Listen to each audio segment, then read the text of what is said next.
And dear students, Gurukul defence academy के platform पर आपका लाइव क्लास में स्वागत है। आइए आज देखते हैं करंट अफेयर्स घटना चैंपियनशिप साप्ताहिक करंट अफेयर्स पॉइंट है 1 अप्रैल से 9 अप्रैल तक 2024। इसी के साथ देखते हैं पहला पॉइंट। जो लोग क्लास में ज्वाइन किए वो लोग कॉपी पेन लेके पॉइंट को नोट करते रहे ताकि आपको पढ़ते समय नींद ना आए। और इसी के साथ में पहला पॉइंट है राष्ट्रीय लेवल पर का पहला पॉइंट है कि शक्ति संगीत और नृत्य का एक उत्सव आयोजित किया गया है।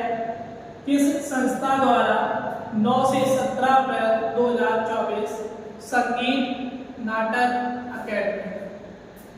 क्या है? शक्ति संगीत और नृत्य का एक उत्सव का आयोजन किस संस्था द्वारा किया गया है? 9 से 17 अप्रैल 2024 संगीत नाटक अकेडमी के द्वारा। इसी के साथ में दूसरा पॉइंट है नवरात्रि के दौरान कितने शक्तिपीठों में इसका आयोजन किया गया? 7। कितने शक्तिपीठों में आयोजन किया गया? 7। इसी के साथ में नेक्स्ट पॉइंट है इस उत्सव का उद्घाटन कहाँ किया गया है? कामाख्या मंदिर गुवाहाटी में। इस उत्सव का उद्घाटन कहाँ किया गया? कामाख्या मंदिर कहाँ है? गुवाहाटी में। इस उत्सव की समाप्ति कहाँ हुई? उज्जैन मध्य प्रदेश। इस उत्सव की समाप्ति कहाँ हुई? उज्जैन मध्य प्रदेश में। आइए इसी के साथ नेक्स्ट पॉइंट। भारतीय मौसम विज्ञान किन देशों को पूर्व चेतावनी प्रणाली विकसित करने में सहायता कर रहा है? 8 अप्रैल 2024। तो कितने देश हैं? 5 देश। इसी के साथ में नेक्स्ट पॉइंट है इस पड़ोसी देशों के क्या नाम है? नेपाल, श्रीलंका, बांग्लादेश, मालदीव और मॉरिशस। भारत का यह कार्य संयुक्त राष्ट्र की किस पहल के अनुरूप है? सभी के लिए प्रारंभिक चेतावनी। इसी के साथ में नेक्स्ट पॉइंट है भारतीय मौसम विज्ञान विभाग के महानिदेशक कौन है? मृत्युंजय महापात्र। कौन है? मृत्युंजय महापात्र। किस ऑटोमोबाइल कंपनी ने अपनी मानेसर संयंत्र की उत्पादन क्षमता में 1 लाख इकाई प्रति वर्ष की विस्तार किया? कौन है? 9 अप्रैल 2024 में मारुति सुजुकी इंडिया लिमिटेड। कौन कंपनी है? Maruti Suzuki India limited. आइए नेक्स्ट पॉइंट इसी के साथ मानेसर प्लांट कहाँ अवस्थित है? हरियाणा में। मानेसर प्लांट कहाँ स्थित है? हरियाणा में। नई असेंबली लाइन जोड़ने के बाद मानेसर संयंत्र में वाहनों की उत्पादन क्षमता कितनी हो गई? 9 लाख प्रति वर्ष। हाल ही में किसे जेड श्रेणी की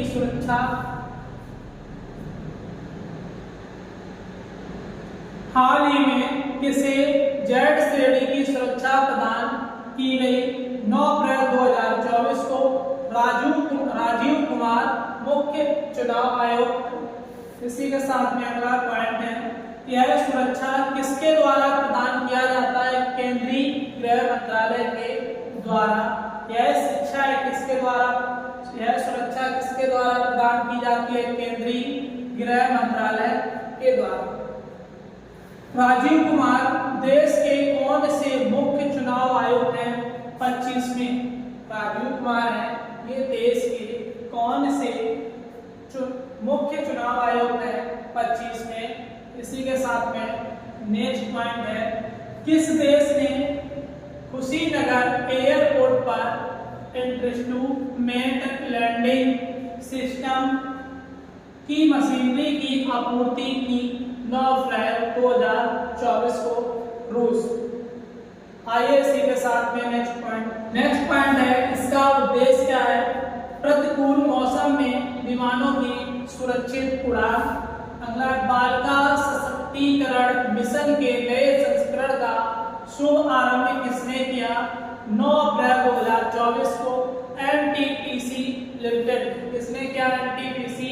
लिमिटेड। नेक्स्ट पॉइंट है, यह कार्यक्रम भारत सरकार के कौन से पहल के अनुरूप है?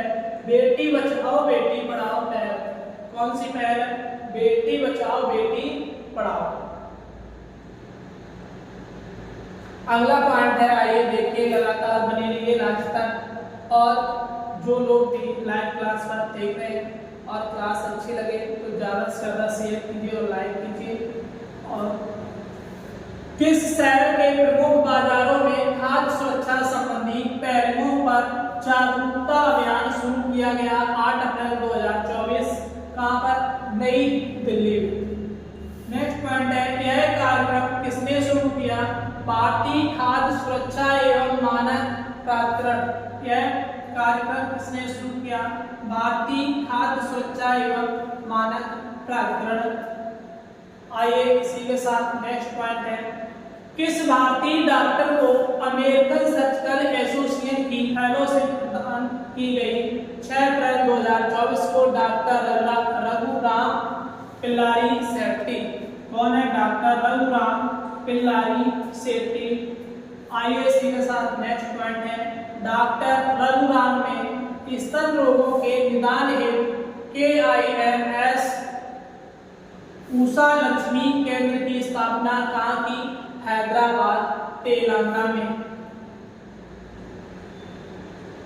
भारतीय डाक विभाग ने अर्कांटिका में भारत का कौन सा डाकघर खोला? 6 अप्रैल 2024 को तीसरा डाकघर। कौन सा? तीसरा।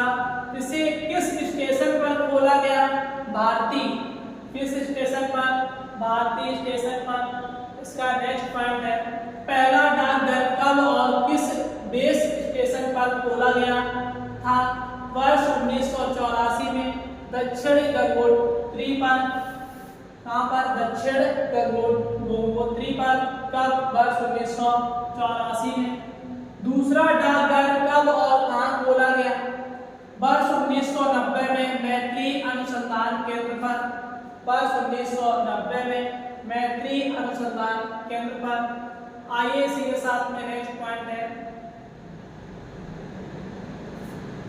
भारतीय निर्वाचन आयोग ने मतदाताओं को रिझाने सोशल मीडिया पर कौन से अभियान चलाए? 7 अप्रैल 2024 को टर्निंग 18 और आप एक हैं।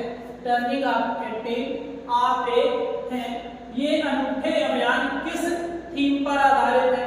चुनाव का पर्व या देश का पर्व। अगला है, निष्पक्ष चुनावों के लिए निर्वाचन आयोग ने कितने राज्यों में विशेष पर्यवेक्षक नियुक्त किए हैं? 7 अप्रैल 2024 को। कितने? 6। कितने राज्य?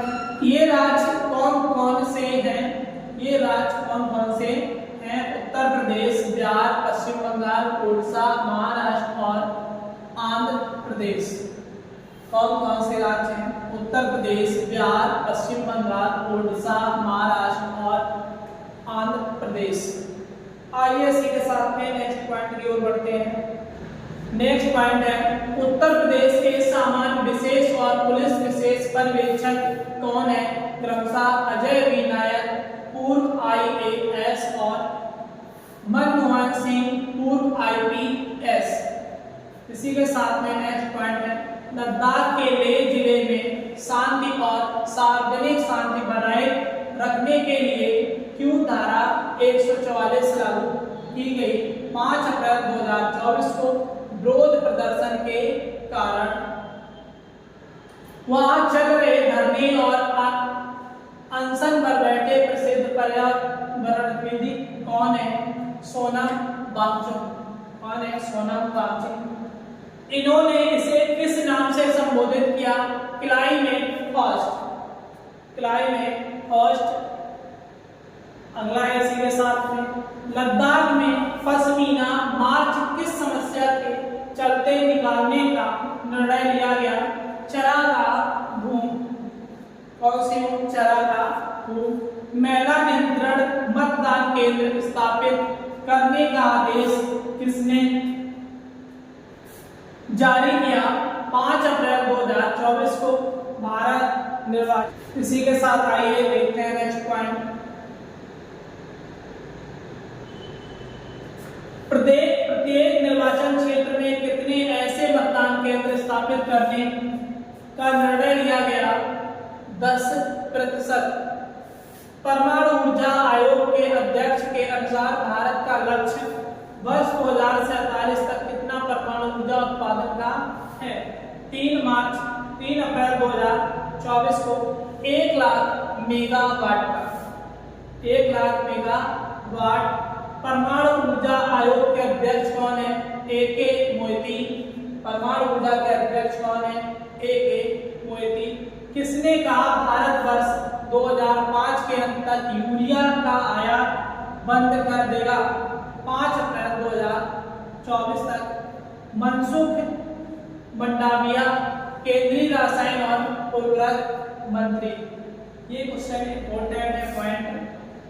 किसने कहा भारत 2025 तक के अंत यूरिया का आयात बंद कर देगा? 5 अप्रैल 2024 तक। मनसुख मंडाविया ने, केंद्रीय रसायन और उर्वरक मंत्री हैं।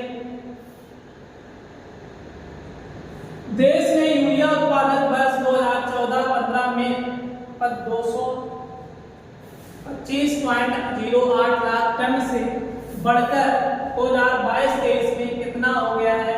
2084.95 लाख टन। आइए सीधे साथ में अगला पॉइंट है, वर्ष 2022-23 में यूरिया का कुल आयात कितना था?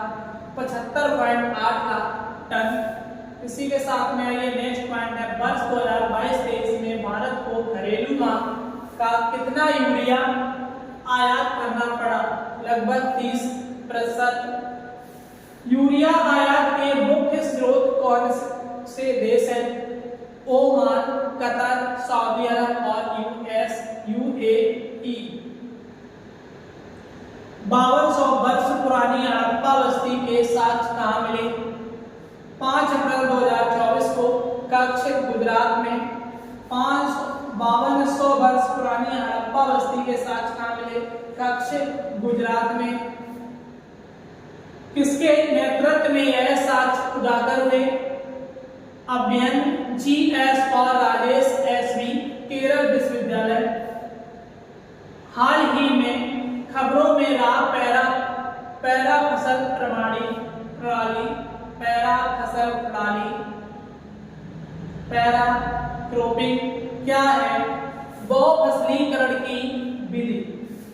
इसे किस राज्य द्वारा बढ़ावा दिया गया? ओडिशा द्वारा। बहुफसलीकरण की विधि को बढ़ावा किस देश ने दिया? किस राज्य ने दिया? वो राज्य कौन सा है? ओडिशा।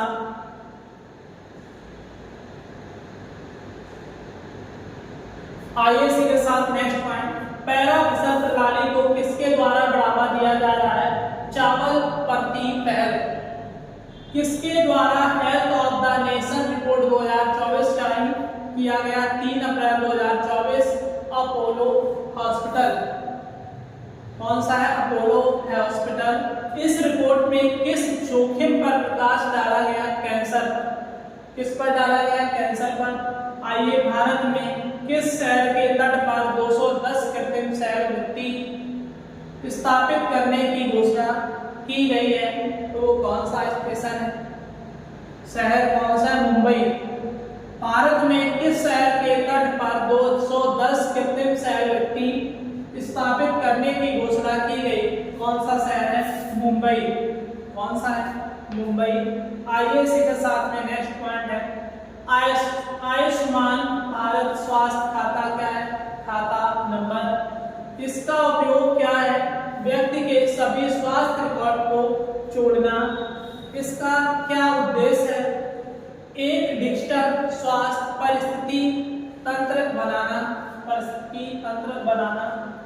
आयुष्मान भारत स्वास्थ्य खाता नंबर कितने अंकों की संख्या का होगा? 14 अंक की। आयुष्मान भारत स्वास्थ्य खाता नंबर कितने अंकों की संख्या होगी? 14 अंकों की। इसका संबंध किस योजना से? आयुष्मान भारत प्रधानमंत्री जन आरोग्य योजना। आयुष्मान भारत प्रधानमंत्री जन आरोग्य योजना। नेक्स्ट पॉइंट है, गृह मंत्रालय ने कानूनों का ने एनजीओ का FCRA पंजीकरण रद्द कर दिया 3 अप्रैल 2024 को 5। किस वजह से गृह मंत्रालय ने यह पंजीकरण रद्द कर दिया? विदेशी अंशदान विनियमन अधिनियम के इकाई प्रावधानों का उल्लंघन करने पर। नेक्स्ट पॉइंट है, गैर सरकारी संगठनों द्वारा विदेशी योगदान की स्वीकृत और उपयोग को विनियमित करने के लिए कौन सा एक अधिनियम है? विदेशी अंशदान विनियम अधिनियम। FCRA का पूरा नाम क्या है? Foreign contribution regulation act. FCRA का पूरा नाम क्या है? Foreign contribution regulation act. अगला इसी के साथ में नेक्स्ट पॉइंट, वन विभाग और श्री लक्ष्मी नरसिम्हा स्वामी देवस्थानम के वन विभाग और श्री लक्ष्मी नरसिम्हा स्वामी देवस्थानम ने किस मंदिर में आने वाले आतंकों पर प्रतिबंध लगाया? 4 अप्रैल 2024 को अहोबलम तीर्थ। यह किस राज्य में है? आंध्र प्रदेश के नल्लामाला जंगल के भीतर। इस तीर्थ की विशेषताएं कौन सी हैं? 9 अलग अलग मंदिरों से बना, नरसिम्हा जी की पूजा का केंद्र। भारत सरकार ने अरुणाचल प्रदेश में स्थानों का नाम बदलने के किस देश के प्रयासों को खारिज कर दिया? 2 अप्रैल 2024 चीन। इसका क्या है? चीन का।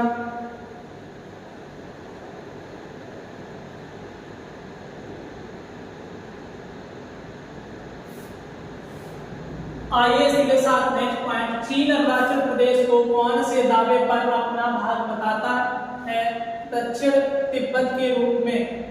इसे चीनी भाषा में क्या कहते हैं? जंगनॉन। क्या कहते हैं? जंगनॉन। अरुणाचल प्रदेश के उत्तरी पश्चिमी क्षेत्र और भूटान तिब्बत की सीमा पर स्थित किस जिले में 3 दिलचस्पी है? त्वांग। कौन है? त्वांग। त्वांग इनके बीच के गलियारे में एक महत्वपूर्ण बिंदु है, तिब्बत और ब्रह्मपुत्र घाटी के बीच में। दूरसंचार सचिव डॉक्टर नीरज मित्तल ने किस संस्थान में 105G प्रयोगशाला में से एक की वर्चुअली शुरुआत की 5 अप्रैल 2024 को? IIT मद्रास। इसकी शुरुआत की IIT मद्रास। इसका क्या उद्देश्य है? 5G क्षेत्र में नवाचार को प्रोत्साहन करना। 5G क्षेत्र में नवाचार को प्रोत्साहन करना। अभी देश में कितनी क्षमता की कुल जल विद्युत परियोजनाएं निर्माणाधीन है? 5 अप्रैल 2024 को 15 गीगावाट। वर्तमान में कितनी क्षमता वाली पनबिजली परियोजनाएं कर रही है? 42 गीगावाट। आइए पनबिजली परियोजनाओं को वर्ष 2031-32 तक कितनी क्षमता तक विकसित किया जाएगा? 67 गीगावाट तक। यह वर्तमान क्षमता से कितनी वृद्धि हो जाएगी? लगभग 50% से अधिक। वर्ष 2023-24 में जल विद्युत के उत्पादन में गिरावट क्यों रही? कम वर्षा और कम बाढ़ के कारण। केंद्र सरकार द्वारा जन्म पंजीकरण के दौरान किसके धन को अलग से दर्ज किया जाएगा? अप्रैल 2024 को माता पिता का। इस प्रणाली के तहत जारी किया गया डिजिटल प्रमाण पत्र कैसे काम आएगा? शैक्षणिक संस्थानों में प्रवेश है विभिन्न सेवाओं के लिए जन्म तिथि साबित करने का यह एकल दस्तावेज बन जाएगा। यह अन्य प्रकार से कैसे विशेष होगा? गोद लिए गए बच्चे के माता पिता पर भी लागू होगा। गोद लिए गए बच्चे के माता पिता पर भी लागू होगा। जन्म और मृत्यु पंजीकरण संशोधन अधिनियम कब पारित हुआ था? 11 अगस्त 2023 को। किस पूर्व प्रधानमंत्री का राज्यसभा का कार्यकाल समाप्त हो गया? 3 अप्रैल 2024 को। डॉक्टर मनमोहन सिंह। राज्यसभा में डॉक्टर मनमोहन सिंह का कार्यकाल कितने वर्षों का रहा? 33 वर्ष। डॉक्टर मनमोहन सिंह पहली बार राज्यसभा के सदस्य कब बने थे? अक्टूबर 1991 में। किस राज्य ने लगभग 400 बंदी हाथियों की आनुवंशिक प्रोफाइलिंग करने की घोषणा की? मार्च 2024। केरल। 400 किस राज्य ने लगभग 400 बंदी हाथियों की आनुवंशिक प्रोफाइलिंग करने की घोषणा की? मार्च 2024 में। कौन सा राज्य? Kerala. Adani total energy biomass limited ने कहा अपने बायोगैस संयंत्र का शुभारंभ किया 31 मार्च 2024 को। कहां पर? मथुरा उत्तर प्रदेश में। मथुरा उत्तर प्रदेश में। भारत का सबसे बड़ा कृषि अपशिष्ट आधारित बायो सीएनजी संयंत्र कहां स्थापित किया जा रहा है? बरसाना, मथुरा में। दुनिया के पहले ओम आकार के मंदिर का उद्घाटन कहां किया गया? 29 मार्च 2024 को। पाली, राजस्थान। दुनिया के पहले ओम आकार के मंदिर का उद्घाटन कहां हुआ है? पाली, राजस्थान में। इसी के साथ में अगला पॉइंट है बेंगलुरु स्थित फ्रांस के महावाणिज्य दूतावास की शाखा कहां खोली गई? 28 मार्च 2024 को हैदराबाद में। इस शाखा का क्या नाम है? Bureau D France. Bureau D France. आइए इसी के साथ में राष्ट्रीय लेवल के क्वेश्चन जो पॉइंट हैं वो समाप्त होते हैं और इसी के साथ में नेक्स्ट क्लास में आपके साथ होंगे अंतरराष्ट्रीय पॉइंट के साथ। और जो लोग लगातार अंत तक बने हैं, थैंक यू फॉर वाचिंग। और ज़्यादा से ज़्यादा शेयर करें और एक लाइक जरूर करें। अगर चैनल पर पहली बार आए